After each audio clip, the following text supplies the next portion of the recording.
So real quick, while we wait for everybody, I don't even know if it's posting yet, but we'll give everybody a few minutes to jump on. But what have you been up to lately? Well, I was gonna say that since this coronavirus and having to do all these Zooms and stuff, I've realized how technologically challenged I actually am, and so I completely understand not understanding how Zoom and Facebook Live and stuff goes. So don't feel bad about that. But I've been doing pretty much the same thing I have been since we started. Typically I work out about twice a day. Um, Getting up, playing music. Actually, one of my guitar strings actually popped this morning. So I was playing some music and it literally just popped on me. And I don't know why, but like I was playing my guitar yesterday and I felt like it was gonna, like I had like this imagination, like it's gonna, Premonition. yeah. And then this morning it happened. So I'm like, did I just like will that to happen, to be true? And so, yeah, it happened this morning. I was really ticked off about it. But that's been good. Like we've talked about it, I've been reading, doing a lot of Zoom calls. If life were to continue on as it is, I'm pretty sure like 90% of the rest of my life would be Zoom calls. So I've been doing plenty of those and just talking with teams and interacting with people and just trying to be a positive light, help people to find ways to get better. And, that's kind of been my whole ordeal as through this whole entire process. So with all the craziness going on, in this kind of quarantine stage, what has been your favorite part about it? I mean, I know there's a lot of frustration, a lot of things that we can't do or that we've got to figure out new ways of doing. But with all that aside, what's been your favorite part about this? I think for me and how my life has gone, especially when you're growing in a career of athletics, you don't really get to live a normal life, right? Like you don't get to feel what other people feel, do what other people do. And even to this point, like, yeah, I don't necessarily have a 9-to-5 job, so I don't experience that, but just kind of like that slowing down of sometimes of like there's not necessarily something you have to do or whatnot. And I think it's cool to not necessarily have things that like you want to do now. And I think a big part of it is really figuring out like what is truly something you love. I think a lot of people are seeing things that they love now, things that they thought they did love that they maybe don't as much. Like people are like, I love watching TV, and then they had to do it for 5 days straight, and you're like, you know what? I don't like that. So I think it's cool getting to figure that stuff out. And like, trying to pick up, new hobbies maybe or whatnot. But I think overall it's just kind of having that normal life, things slowing down and relaxing. Because especially in an athletic career, it's usually just go, go, go, whether it's athletically, whether it's promotions, whether it's sponsorships, whatever it is. So having that time to kind of chill out has been nice and kind of just revamp and regain yourself. Reset. Yeah, it's awesome. So real quick, before we get started, I wanted to bring this up for anybody who's on right now. So you were the first wrestler that Nike ever made a personal apparel t-shirt for. Is that correct? Yes. By Shane Goodell. I was like, wait, yeah, I saw that. And I was going to bring it up. I'm like, he'll probably bring it up anyway. So it's not. According to Shane Goodell, that is correct, and I'm excited about that. They actually have a new design coming out for the Olympic year, so I'm excited for that, and I like it a lot. So you're gonna have to get another shirt. I'll make sure to get you one. So. Oh, dude, I'll buy a bunch of them. This is one of my favorite shirts, man. This is kind of cool. I love the sign language down there. Yeah, awesome. Yeah. I'm trying to get that to be a little bit bigger for the next shirt. So, so it's just not 3 little dots. But I really like it. I think I like the black shirts more than I like the white shirts. But I think it pops more on those. Yeah. So, oh yeah, the black and the gold. Yeah, I like the color schemes as well. So cool. All right, well, let's get started here. So for everybody who doesn't know, my name's Jason. I head up the athlete and sponsorship program here at Usana. And today I got an awesome guest with me, Olympic bronze medalist, two-time world champion in wrestling, J'den Cox. Welcome, J'den. This is this is the first Facebook Live I've ever done with an athlete. So uh, uh, I hope this works out for both of us. We're testing the waters. I got you. No, I'm good. I'm good. It just allows me to be a stepping stone for it to be better for the next athlete. That's what it is. That's all it is. No, it's just because I'm so comfortable around you, and you're such an easy guy to talk to. So I thought, hey, this would be the perfect time to start it. So I got you. Well, okay. That just tells me I need to be more difficult. All right, I got you. yeah. So real quick, let's get into the questions that everybody, the Usana family loves to hear, and that is your favorite product. I know you've talked about this, the webinar we had together, and there's also a blog. Yeah, there's a blog out there. But yeah, let's just start off. What is your favorite Usana product and why? So as of right now, and I think I've said this in the blog as well, because it's hard for me to choose because I use them all so much. But right now it's the health pack. Basically, and I shouldn't say right now because I've been using it for a little bit, but like it's just a constant. It's something that allows me to get the vitamins and the nutrients that I need, especially on the foods that I miss out on eating because I'm a picky eater. If you don't know, I've been very open about that. They're just foods I don't like. Sometimes I have to man up and eat them, but for a lot of times I'm just gonna take the pill and go from there. But it's something that allows me to make sure that I'm covering all my assets and whatnot, and making sure that I'm getting everything I need, and it keeps me healthy, keeps me ready to go. I feel more energetic. I feel like I'm ready to go every day. I had them this morning. I have them at night, and it's awesome, man. So I've seen the benefits of it. I know how I felt. I think the biggest thing is how I felt. Like I feel good. Like I feel good. I feel ready to go. And like every time I take it, like I'm all right, I'm ready to pop off. Let's go. And plus, when you have the confidence of knowing that you're prepared to do it, your body has what it needs to go and do what you have to do. Makes all the difference in the world. Yeah. So there's tons of supplement companies out there. Why did you want to partner with Usana? What was it? Why do you trust Usana? Well, I just know that they're a safe supplements to take. I think people need to understand that supplements aren't 100%, especially when you look at other places. They're not NFS, tested, or and they're not, they can say pretty much what they want to say. They can say like, hey, this has this in it, and not tell you about something else and whatnot. So, and I think that's actually, there's plenty of stories out there that has been the case. And so I know that I don't have to worry about that. And I think also on top of that, you do a great job, and the company in general does a great job telling us about if there's going to be changes, telling us if a product, even like you guys are honest, even if you say like, hey, this product is not tested. So I think that letting us know that and giving us that knowledge just builds the trust. And so that allows us to go through our competitive careers and our personal careers without having to worry as much. So when you came out to the convention last August, did you get a chance to tour the facility? Oh yeah, for sure. It was fun. I had a great time. I think actually I toured it with you. I think you were with me when I was around. I think it was literally you were leading the tour. Like I think that's how that works. Yeah, you're probably right, man. So much has happened between now and then. But the thing that I don't think people realize is our facility is NSF certified for sport. So what that means to an athlete is that we're not allowed to have anything that's on the WADA ban list on the premise. So Really?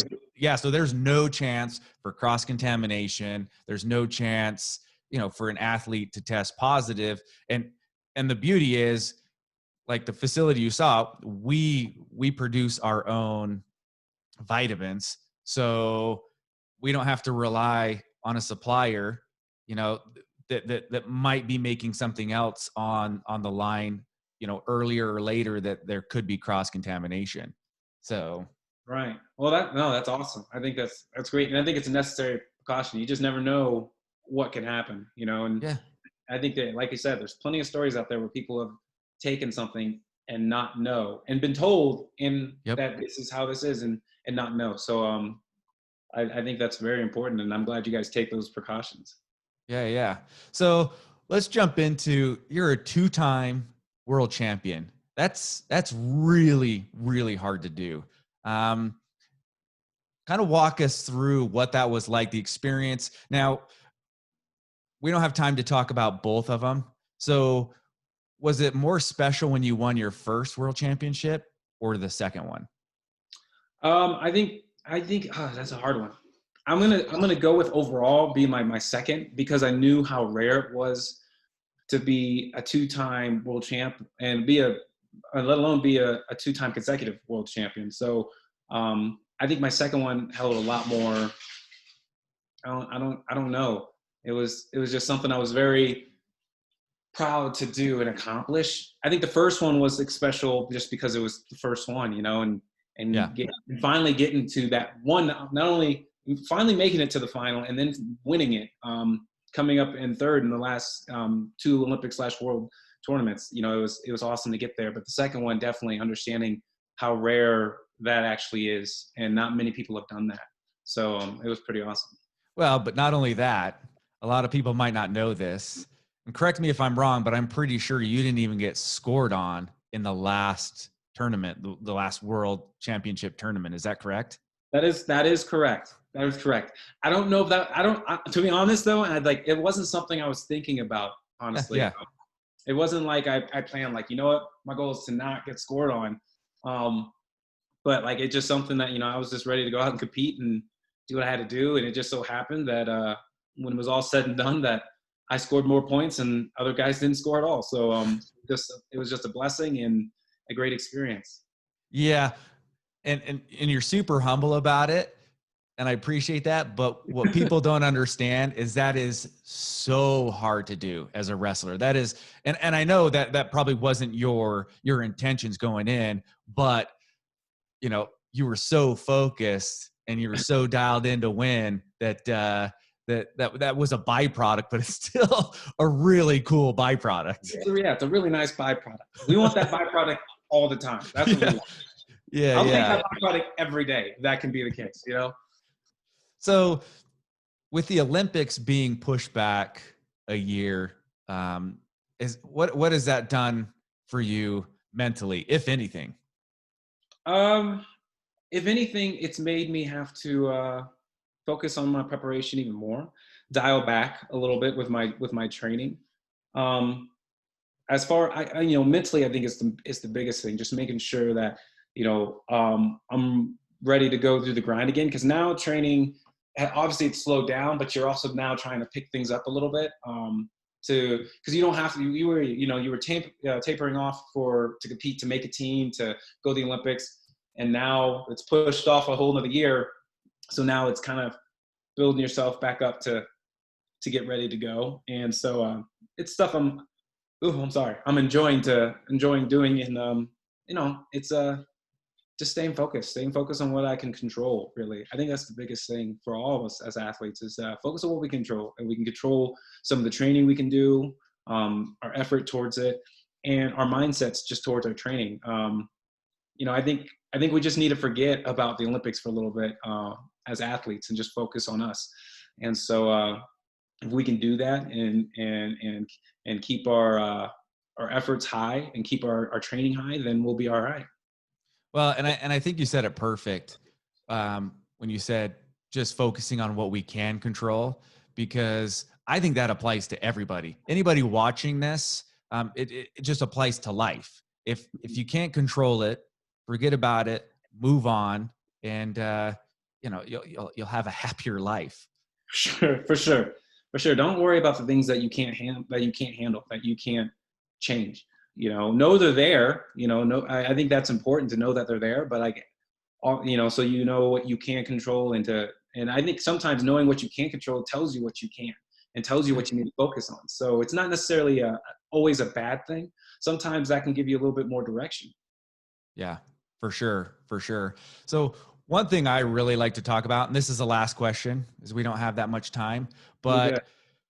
but I I think that to get to an elite athlete, not I think, I know, to get to that elite athlete status, you have to have a lot of willpower, a lot of discipline, and it's more of a mental game, I believe, Mm. right? And I think that also applies to life. Anybody out there who's an entrepreneur who wants to start their business, they get told no a lot of times, and it gets really frustrating, and it's easy to give up. Is there any time in your career where you hit a roadblock where you felt like, this do I want to keep moving forward? And then what did you do to push through that? Because obviously you did. Um, I think that as an athlete, you kind of have those moments on and off sometimes, and you try to have as little as possible. But I think like there are sometimes, like I know right before the World Championships, both all years, like we'll go to this camp in Ramstein, Germany, and we'll do this camp, and like I will be wrestling the worst that I've ever wrestled in my life, and I'm doubting myself. I'm like, I'm not doing this good enough. I'm not doing that good enough. Like what's going on? Sometimes you have weeks where you're just not performing as well as you want to be.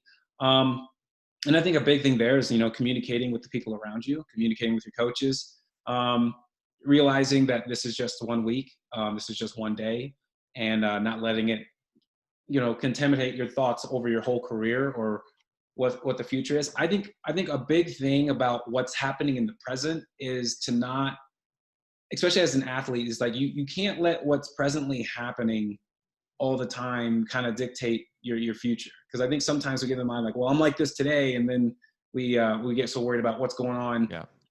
Like if I'm worried about, hey, I didn't do my lifts that great today, and then I'm worried about that carrying over to a whole nother year for Affecting the you Olympics. tomorrow. Yeah. Like that's not good. That's not healthy. So I think communicating through that, and I think also understanding that I think a big thing about being an elite athlete, you talk about, is having a love and a passion for what you do.